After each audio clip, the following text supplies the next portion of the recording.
네, 안녕하세요. 토목 엔지니어 돌중입니다. 3월 18일 주간 토목 소식 시작하겠습니다. 첫 번째는 KSC 스마트 위클리의 탑스토리입니다. 홍수 피해 막기 위해서 소하천 설계 빈도를 100년에서 200년으로 올리는 내용의 기사인데요. 요거 홍수 피해 막자고 100년 설계 빈도를 200년으로 높였는데 이게 좀 애매합니다. 이게 도시 지역에만 해당하는 거고, 그렇죠. 도시 지역에 이제 피해가 많다고 보는 거죠. 그 다음에 최근 5년간 소하천에 5천여 곳에서 2,792억 원의 재산 피해가 발생하는데 이것을 설계 빈도를 200년으로 올리는 걸로 해결한다는 얘기인 것 같아요. 행안부 고시 소하천 설계 기준 이게 개정이 되었고 이제 8일 날 시행, 3월 8일부터 시행된다는 얘기겠죠. 이 소하천이라는 거는 하천법에 포함되지 않은 하천 가운데 평균 폭 2m 이상, 연장 500m 이상인 하천인데, 이거 내용을 실제 내용을 봤거든요. 그 고시된 내용을 그렇게 이 내용인데 여기에 이제 200년이 들어간 거예요. 그러니까 조금 이게 애매합니다. 50에서 이렇게 되는 거죠. 도시 지역이라는 게 이제 신설되고 이렇게 구분한 것 같아요. 도시, 농경지, 산지 이렇게 구분했는데 50에서 200년 이 범위가 있는 거죠. 그래서 저는 처음에 이거 보고 소하천을 다 200년으로 하면 비용이 엄청날 텐데 이렇게 생각했더니 선택을 할 수 있게 한 것 같습니다. 선택을 할 수 있게 했고, 그래서 농경지는 30에서 80년, 뭐 산지는 30에서 50년 이런 식으로 개정이 됐고, 심지어 여기 보면 도시 지역에서 최대 설계 빈도 초과 강우로 인하여 대규모 피해가 발생한 경우, 그러니까 실제로 어떤 비가 많이 와서 피해가 많이 발생했을 때는 지역 여건 등을 감안하여 최대 500년까지 상향하여 적용할 수 있다. 이제 실제 피해가 발생하면 500년 빈도로 올려서 설계해도 된다 이렇게 한 얘기인데, 이게 조금 애매하긴 합니다. 이게 그래서 이렇게 다 다르게 적용이 가능한 건지, 그다음에 또 선택권을 줘야 되다 보니까 이게 논란의 소지가 있을 수는 있을 것 같아요. 왜냐하면 뭐 A 지역과 B 지역이 있는데 A 지역은 50년으로 했어요. 설계빈도를. B 지역은 200년으로 했어요. 그럼 A 지역 사람들은 상대적으로 B 지역 사람들보다 우리는 왜 200년으로 안 해주지? 우리는 피해를 입어도 된다는 건가? 약간 그런 식으로 논란이 있을 수도 있을 것 같거든요. 아무튼 200년, 소하천에도 200년을 적용할 수 있도록 조항이 이제 새롭게 만들어졌다라는 얘기입니다. 자, 그 다음 소식은 학회 소식인데요. 다른 것들은 아마 지난주에 알려드렸던 것 같고, 요거 토목 지식대전 참가 안내 요게 새로 올라왔는데, 이게 뭐냐면 토목의 날이죠. 토목의 날 3월 29일 토목의 날 행사가 있는데, 3월 29일 토목의 날 행사에서 토목 지식대전 그래갖고 무슨 옛날에 뭐 도전 골든벨 비슷한 것도 한번 했었던 것 같아요. 약간 비슷한 것 같아요. 그리고 토목학회 유튜브 관련 문제, 뭐 토목기사 및 인류 문명 관련 문제 등등. 요거는 토목기사 및 인류 문명 관련 문제는 오픈 채팅방에서 사전에 문제를 배포하기로 했나 보네요. 그래서 아무튼 참가 신청은 대상은 누구냐면 전국 토목공학과 학부생입니다. 학부생. 개인 또는 팀으로 신청할 수 있고요. 다양한 행사가 토목의 날 있을 예정입니다. 자, 다음은 사이언스 꼭지인데 첫 번째 게 샘 올트먼의 일론 머스크까지 AI 시대 수학 교육 강화해야. 요거 지난주에 한번 다뤘던 내용이죠. AI 시대로 오히려 수학 교육을 강화해야 된다. 뭐 이런 얘기고, 두 번째는 스타쉽 스페이스 X에서 스타쉽을 세 번째로 발사를 했죠. 그래서 그게 3월 14일 날 발사를 한 건데, 어, 요 기사는 이제 발사하기 전 내용이고, 발사하고 난 다음, 그죠, 이미 지났으니까 3월 14일. 요 유튜브를 한번 보면은, 그 보기 전에 이 3월 14일 날 일론 머스크가 발사를 한 이유가 3월 14일이 파이데이예요. 3.14, 3.14, 159, 뭐 이렇게 막 쫙 나가잖아요. 쫙 나가는데 요 앞에 세 자리가 이제 3월 14일 갖고 파이데이.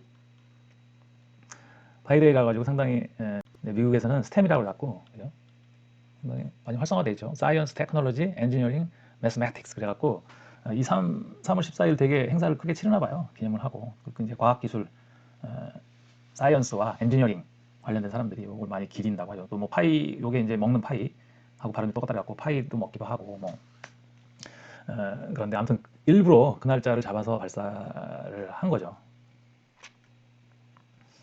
아무튼 요거를 보면은 우리나라 기사를 보면 뭐 실패했다 그냥 폭발했으니까 교신이 두절되고. 근데 여기 이제 제목도 이건 실패가 아니라 엄청난 성공입니다. 이거 안될 공학이라는 채널인데 스페이스X 스타쉽 3차 발사 과정과 결과의 진짜 의미 이렇게 이제 이런 영상을 이분이 올렸는데 이거 보면은 순서대로 조금 이제 정리를 해서 발사하고 요때 보면은 요게 왼쪽에 이렇게 그 밑에 추진체에 엔진이 켜진 그 숫자를 표시가 되고 이렇게 그 로켓의 각도나 이런 것들이 어떤 지금 상태인가 이런 것들이 쭉 같이 나와고 요거 상당히 재밌더라고요. 자, 그다음에 요즘 붙어 있죠. 위에 게 스타쉽이고 밑에 게 이제 그 슈퍼 헤비라는 추진체거든요. 여기 이제 핫스테이징이라고 해갖고 분리되는 장면이 나오죠. 쫙 해갖고 요 밑에 거 추진체와 위에 있는 스타쉽 그거가 분리되는데 속도를 쫙 늦추면서 그죠? 쫙 속도를 쫙 늦추면서 위에 붙어 있는 엔진이 점화가 돼가지고 추진력을 더 얻는 거죠. 그러니까 밑에 거, 그러니까 공중에 날아가는 과정에서 뭐 상대 속도 개념일 수도 있겠죠, 그죠? 위에 게 추진체로 밑에 거를 밀어내면서 위에 게 이제 분리가 되면서 그걸 핫스테이징이라고 그러더라고요. 그렇게 가갖고 얘가 궤도를 따라서 쭉 비행을 합니다. 비행을 해서 쭉 비행을 해가지고 재진입하는 것까지 나갔다. 그러니까 재진입할 때 약간 그 각도가 조금 잘못돼가지고 원래는 이제 그 추진체 아래 그 스타쉽 아래쪽 이 밑으로 가도록 이렇게 그 재진입을 해야 되는데 약간 이제 각도가 빗나가면 나더라고요. 그래서 실제로 이제 여기 재진입하는 과정에서 여기 보면은 이런 거 나오죠. 해설을 잘 돼 있습니다. 그렇죠. 이렇게 우주선의 하부 부분에 열을 감당할 수 있게 돼 있었는데 불안정하게 위치가 잡히면서 문제가 생긴 모양입니다. 자, 아무튼 뭐 세 번째 시험 발사니까 항상 테스트라고 돼 있거든요. 이게 테스트라고 돼 있고 이게 뭐 사람 100명도 탈 수 있는 결국 뭐 이거 가지고 화성에도 보낼 수 있다고 하니까 아무튼 인간이 만든 가장 큰 로켓이었고요. 아무튼 어느 정도 성공을 거둔 것으로 여기 근데 대단한 엄청난 성공이라고 써 있는데 이렇게 됐고 세 번째는 또 머스크인데 이 머스크가 그럭을 오픈 소스로 선언했어요. 지금 현재 일론 머스크가 오픈 AI를 소송을 걸었죠. 오픈 AI가 처음에 만들 때 영리를 목적으로 하지 않고 공익을 위해서 만들었는데 얘네가 지금 돈벌이를 하고 있다 그래갖고 일론 머스크가 소송을 걸었는데 그러다 보니까 자기도 명분이 있어야 되잖아요. 그래서 자기가 만든 이 그럭이라는 LLM을 오픈 소스로 선언했다. 근데 아직 오픈이 안 됐어요. 지난주에 오픈 소스를 선언했는데 일주일 내에 오픈하겠다라고 했는데 아직 오픈이 안 됐습니다. 그래서 일론 머스크가 워낙 거침없이 말을 하다 보니까 그거 그냥 준비가 안 됐는데 오픈하겠다고 한 거 아니냐 뭐 이런 소문도 지금 있는 상태입니다. 아무튼 또 하나의 그 큰 LLM이 세상에 나오게 됐죠. 따져보면은 지금 현재 뭐 챗GPT가 당연히 GPT-4 그 다음에 제미나이 구글의 제미나이 그 다음에 엔트로픽의 클라우드 뭐 다 상업용이죠. 그 다음에 이제 라마 페이스북이죠. 페이스북 되게 많습니다. 지금 프랑스의 미스트랄 기타 등등 오픈 진영이 꽤 많이 있죠. 그래서 지금 상업용으로 나가는 쪽과 오픈 아예 그냥 소스까지 다 공개한 쪽이 팽팽하게 맞서고 있는. 당연히 지금 상업용들이 아직까지 뭐 GPT-4가 가장 성능이 좋다고 하고 있죠. 최근에 그리고 클라우드가 나왔는데 클라우드도 오픈 AI에 있던 사람들이 나와서 만든 회사인데 사실 제미나이보다 얘가 뛰어나다는 그런 평이 있거든요. 최근에 이제 상업용 3월부터 상업 회원을 갖고 상업 서비스를 시작했거든요.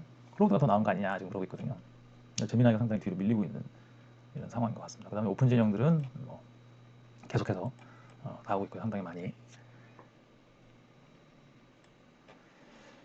자, 그 다음에 건설 꼭지로 넘어가면 건설혁신정책포럼 서울 출범 그래갖고 사실상 서울시가 건설업에 미치는 영향이 꽤 됩니다. 그러니까 정책들을 사실상 국토부보다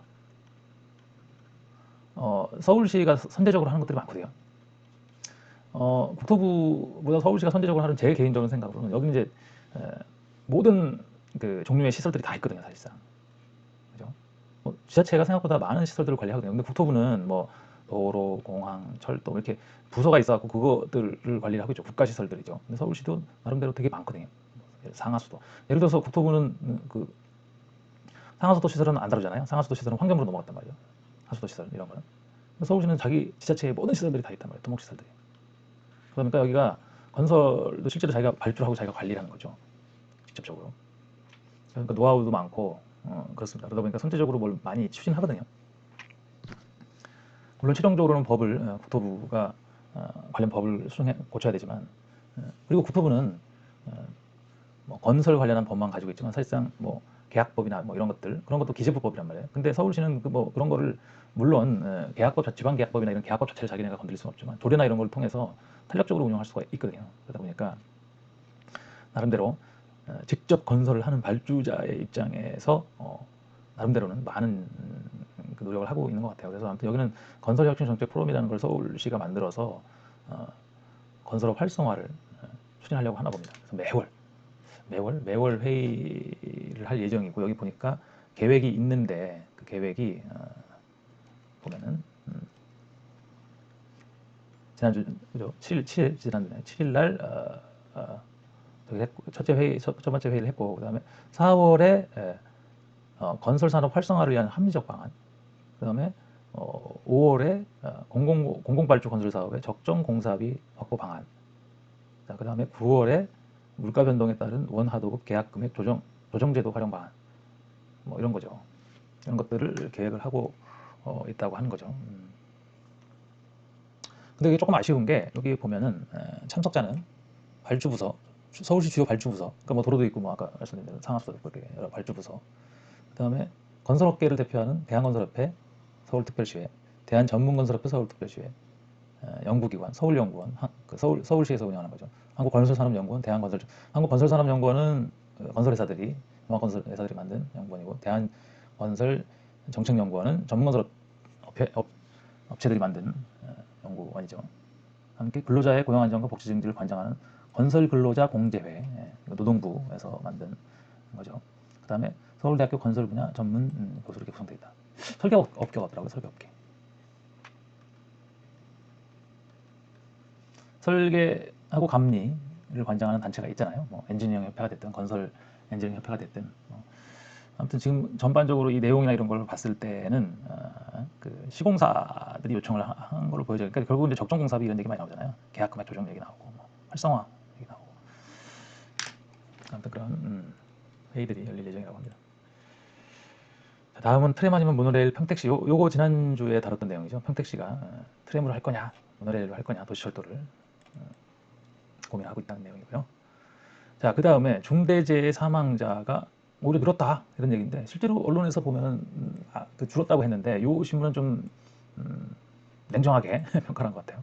뭐냐면 공사 수 대비예요. 그러니까 단순하게 하면은 줄었다는 얘기거든요.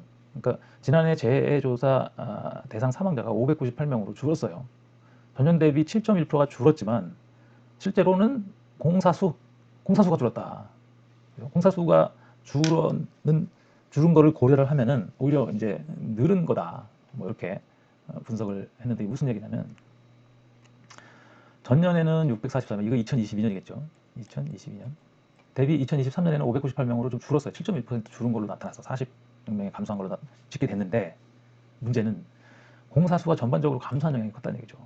그래서 착공 동수라고 하는 거 보면 이게 아마 건축 공정물만 가지고 본 거인지 모르겠는데 동수 대비 사망자는 같은 기간에 오히려 그러니까 전체 사망자를 착공 동수로 나눈 거겠죠. 그러면 한 동당 뭐 몇 명이 사망했냐 이런 식으로 하면은 오히려 늘었다. 0.002명. 예를 들어서 뭐 천동 그죠? 이렇게 하니까 천동당 2명 사망자 2.2명 사망했는데 천동당 2.6명 사망 뭐 이런 식으로 오히려 18%가 늘었다. 7.1%가 줄은 게 아니라 18%가 늘었다. 이런 분석을 한 거죠. 뭐 나름대로 줄었다고 막 뭐 홍보도 하고 자화자찬도 하고 있는데 냉정하게 실제 착공 동수가 많이 줄었다로 해서 이렇게 분석하는 게 의미는 있는 것 같아요. 착공 동수가 실제로 15만에서 15만 3천에서 11만 5천으로 착공 동수가 24.4%가 줄었네요. 자, 그래서 그 효과가 있는 거냐부터 시작해서 상당히 논란이 많고, 또 원래 이제 작년까지 대상이 50억 원 이상 공사였었잖아요. 50억 원 이상 공사에서 오히려 늘었다는 거예요. 그리고 그러니까 대상이 아닌 50억 원 이하가 오히려 줄었고, 그래서 법의 그 실효성을 판단할 때 적용 대상 쪽에서 50억 원 이상에서 줄어야지 의미가 있는데, 호선 들고 50억 원 이하에 아직 시행 전이었죠. 작년 시행 전이었던 50억 원 이하에 줄었다 이렇게 하고. 그런데 아무튼 뭐 여기 한 교수가 이제 인터뷰를 했는데, 그것도 그런 효과, 안전에 대한 그런 더 신경을 쓴 효과가 있었기 때문에 50억 원 이하의 사업장에서 많이 주는 거 아니냐 이렇게 하기도 하나 봅니다. 자, 그다음에 건설원진흥업계 지방계약법 개정 반대 규탄 집회. 이게 지금 건설엔지니어업계가 왜 규탄 집회를 예고하고 있냐면, 그 벌점 얘기입니다. 벌점. 요즘에 참 벌점 민감합니다. 벌점. 근데 벌점이 있으면 아예 입찰 참가를 제한하는 것으로 지방계약법 시행규칙 개정안이 마련됐나 봐요. 그래서 그걸 대규모 집회로 맞대응을 나서기로 했다는 얘기인데, 지방계약법은 네, 지방계약법은 이제 행안부법이네요, 그죠? 지방계약법은 이제 행안부법인데, 여기서 지금 문제를 삼고 있는 게, 지금은 부실 감리로 인한 입찰 제한이 2에서 4개월 정도인데, 그죠? 개정안이 통과되는 경우에는 최대 13개월로 확대 강화된다. 그리고 부실 설계자에 대한 제한 기준을 신설하고 있다. 설계자에 대한 제한 기준도 신설하고 있다는 얘기죠. 이것도 마찬가지로 최대 13개월의 입찰 제한이 부과된다는 얘기인데, 이게 참 애매합니다. 그러니까 그러니까 입찰 제한 사유는 현행과 동일하게 유지하면서 제한 기간만 5배 늘리는 건데, 이제 부실하냐 안 하냐의 의미가 벌점을 기준으로 하는 건데, 이게 애매한 게 벌점 부과 기준이라는 게 이게 애매하거든요. 여기 심지어는 뭐 발주처의 어떤 지시에 따르지 않은 약간 그런 정량적으로 판단할 수 없는 그런 부분들도 포함되어 있거든요. 그러니까 발주자가 마음에 안 들면 그냥 벌점을 부과할 수 있는 그런 거죠. 예를 들어서 뭐 크랙이 생겼다, 그러니까 균열이 생겼다 시공했는데, 그러면 그게 얼마나 기술적으로 문제가 있나, 기술적으로 얼마나 걔가 문제가 있나를 판단해가지고 걔를 벌점을 부과하는 게 아니라 그냥 벌점 항목에 있어요. 법이란 게 항상 그렇잖아요. 그냥 균열 뭐 심지어는 뭐 어떤 몇 군데 이상 뭐 이런 식으로 돼 있어요. 그럼 귀에 걸면 귀걸이, 코에 걸면 코걸이가 될 가능성이 높거든요. 그냥 기분 나쁘면 그냥 걸 수가 있다는 얘기죠. 약간 괘씸죄. 뭐 대부분 그렇지 않겠지만 간혹가다 그런 사례들이 생기기도 하거든요. 그래서 그것 때문에 13개월이면 뭐 그냥 문 닫으라는 얘기겠죠. 그래서 그거를 약 2,000명을 대동하고 세우정 정보청사, 뭐 행안부에 가서 하겠네요. 이게 아무튼 벌점 제도가 상당히 문제입니다. 처벌을 한다고 해서 그게 좋아지는 게 아니고 이제 전반적인 저기를 끌어올려야 되는데, 업계에서는 뭐 설계비가 너무 적다 이런 얘기도 있고, 뭐 그런 팽팽하게 맞서고 있죠 지금. 자, 그다음 이제 글로벌 뉴스인데요. 요거는 좀 재밌는 기사인데, 토목기술자를 위한 5개의 최고 지불 국가, 제일 시빌 엔지니어한테 돈을 제일 많이 주는, 급여를 제일 많이 주는 국가 5개를 골라 봤다는 얘기예요. 아일랜드 89,000. 그러니까 여기다가 뭐 1,000 곱하고 요즘에 환율 1.3 정도 곱하면 되겠죠. 그렇죠. 1억이 넘겠죠 이게. 아일랜드, 벨기에, 뭐 처음부터 1억이 넘게 시작해서 벨기에. 이게 번역을 시키다 보니까 그냥 이 3을 또 한글로 3이라고 그랬는데, 아무튼 3이 덴마크. 덴마크는 시빌 엔지니어 전통의 강국이죠. 예를 들어서 뭐 코비 이런 회사 있잖아요, 그죠? 사상교하고 뭐 장대교 되게 유명한 회사죠. 여기가 이제 이거는 뭐 거의 10만 달러가 되니까 뭐 1억 3천, 환율로 따지면 뭐 1억 1.3억 정도 되겠죠. 그다음에 미국도 10만 달러가 넘네요. 그다음에 스위스, 여기 꽤 차이가 나요. 지금까지는 쭉 큰 차이가 없었는데, 뭐 10만 달러 내외로 뭐 8만 9천에서 시작해서 9만, 이런 식으로 왔다 갔다 하다가 여기서 갑자기 스위스에서 13만 달러. 야, 이게 1억 6천 정도 되는 건가요? 자, 그래서 스위스가 1등이다 라는 얘기고요. 뭐 이유나 이런 것도 간단하게 나와 있습니다. 참 재밌는 기사였고요. 자, 그 다음엔 Getting an Early Start in Civil Engineering. 요거는 학생들을 상대로 뭐 직업 박람회, 그러니까 학생들이라는 게 뭐 대학생은 아니고 대학생은 전공이 정해진 거니까 그런 상대로 이렇게 토목이 뭐 하는 거다 이렇게 해가지고 여기 보면 펜실베니아 DOT죠. 펜실베니아 DOT에서 이렇게 학생들을 데리고 이런 것들을 근데 초등학교네요. 미드베알리 초등학교 벼랑 아래로 가서 규모를 확인하고 빔과 전체 디자인의 이론과 엔지니어링에 대한 강의를 받고 있다. 사실. 그러니까 아까 나왔지만 스템에 관심 있는 학생 5학년, 6학년 학생들이 구직 사이트에 초대됐다. 어렸을 때 나는 항상 레고를 가지고 자랐습니다. 미드베리 초등학교 5학년 빅토리아 마라는 사물을 고민하고 새로운 것을 시도하고 물건을 짓는 것을 정말 좋아합니다.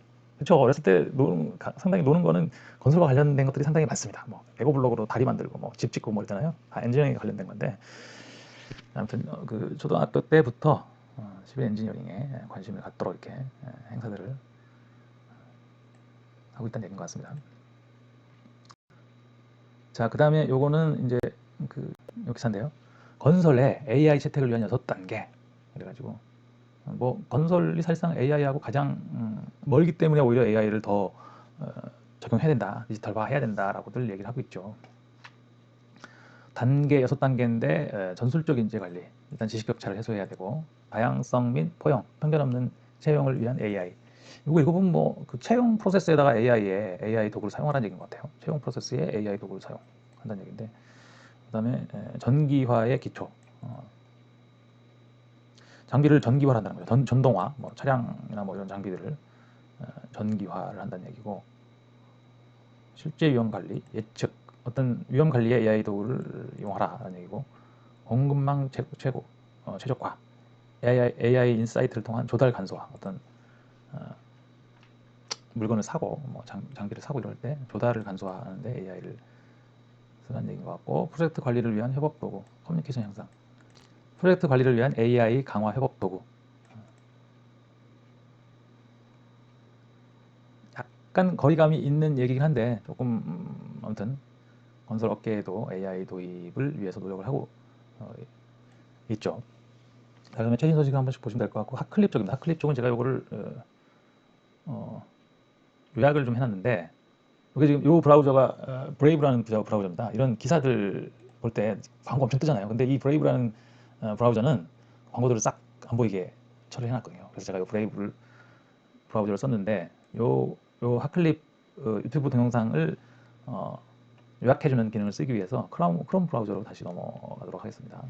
첫 번째 거는 런던 밑에서 5조짜리 터널을 만들고 있다는 얘기인데, 이렇게 이런 터널을 시공하고 있는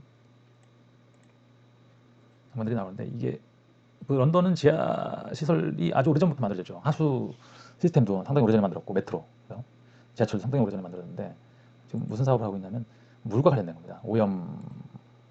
여기는 템즈강이 또 지난주에도 파리의 샘강의 오염 때문에 어떤 사업들 하고 있다고 하는 소식이 나갔었는데, 지금 뭐 이렇게 오염물이라고 치면 이게 지금 이렇게 템즈강에 버려져 있고 있는데, 이걸 이 하얀 시스템을 만들어 가지고 모아서 템즈강으로 못 안 들어가게 해가지고 처리를 하겠다. 근데 그게 5조 사업이라는 얘기죠. 그러니까 지난주 프랑스 파리에도 이제 비슷한 사업이 있었는데, 워낙 오래된 도시들이라서 이런 하수관 시스템이 현대적으로 돼 있지 않은 경우가 많죠. 하수관이라는 거는 각각의 집에서 나오다 보니까 그것들을 다 처리하고 그러기가 쉽지가 않죠. 엄청 큰 시스템이 잘 보면. 그래서 이걸 요약을 해보면 쭉 자, 하수 문제 안고 있으며,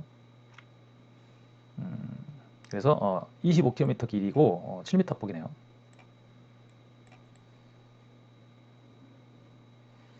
근데 뭐 런던 지하에는 뭐 지하철부터 시작해서 우편철도 파이프가 있어요. 우편철도 파이프가 있나 보네. 잠재적인 불발탄 어렵다. 그래갖고 뭐 GIS 이런 시스템도 쓰고, 그렇죠. 정확하게 그 위치를 파악해가면서 땅 속에 묻혀 있는 거는 되게 관리하기가 힘들죠. 눈에 보이지가 않다 보니까. 그래서 템즈강을 살린다. 뭐 이런 내용입니다. 그 다음에 두 번째 영상은 이건 이제 컨스트럭션 테크놀로지 어나더 레벨 새로운 수준의 그런 건설 관련한 기술들을 설명하는 내용인데 여기 보면은 첫 번째 게 페리 거푸집 시스템이죠. 되게 유명한 거푸집 시스템 페리. 그 다음에 두 번째 거 뭐 쭉 보면은 포목 얼음으로 만든 포목이 있어요. 아이스 포목. 얘는 회수를 할 필요가 없고 그냥 녹으면 버리면 되는 거죠. 그래서 지금 이게 얼음에다가 이렇게 붓는 장면이 나오는데 이게 자연스럽게 녹으면 안 할게만. 근데 이게 시멘트는 소화열이라는 게 있는데 그게 가능한지 신기하더라고요.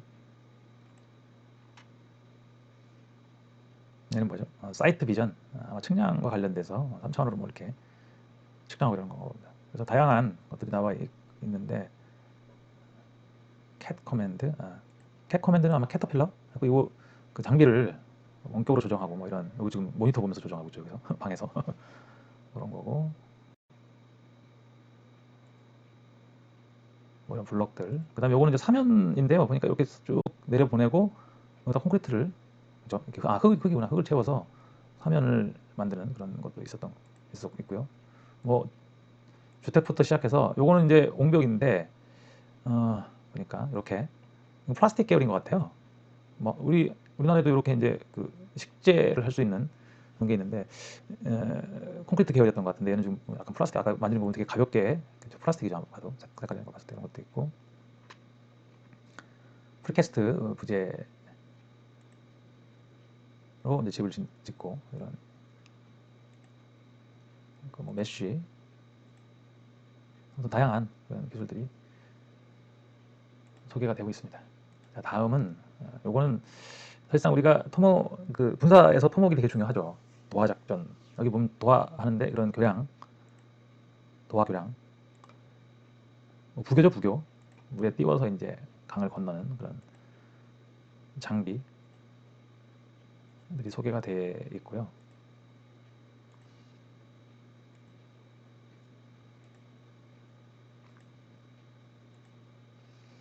그 다음에 이 뒤쪽에 보니까 폭파, 그죠? 공병이 하는 일이죠, 폭파도.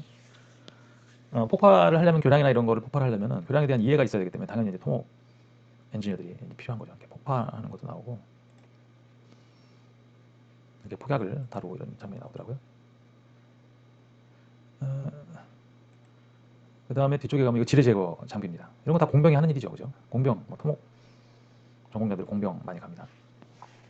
이런 것도 지뢰 제거를 저렇게 줄로 되는 걸 해갖고 그 쪽에 있는 지뢰들을 딱 폭파시켜버리는 뭐 그런 형태인 것 같더라고요. 이런 기계로도 하지만 저렇게 길쭉한 폭약을 날려가지고 그 길을 쫙 한 번에 내는 뭐 그런. 자, 군사 토목이라고 해야 되나? 시빌 엔지니어링이 아니라 아무튼 이건 밀리터리 엔지니어링이죠. 군사 토목에 관계된 영상이었습니다. 저렇게 해서 토목학회 스마트 위클리를 마치고 트위터 쪽으로 넘어가도록 하겠습니다.